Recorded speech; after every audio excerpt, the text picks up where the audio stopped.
చెప్తున్నాడండి ఏదో లే పప్ప నాకు స్నాక్స్ ఇత్తు అని ఎలా లేపుతున్నాడు చూడు పాపం అదా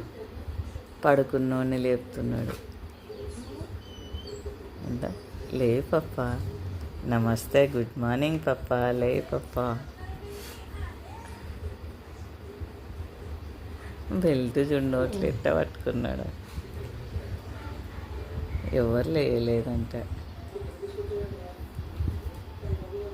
లేలేదా పప్ప పప్ప లేలేదా నమస్తే పప్ప పోతున్నాడు చెవులు తుడుస్తా ఊకో కొడుతున్నావు పో పప్పని లేపు ఏం కావాలా ఏంటి ఏం కావాలా చెప్పు యాడికి చెప్పు పప్పకి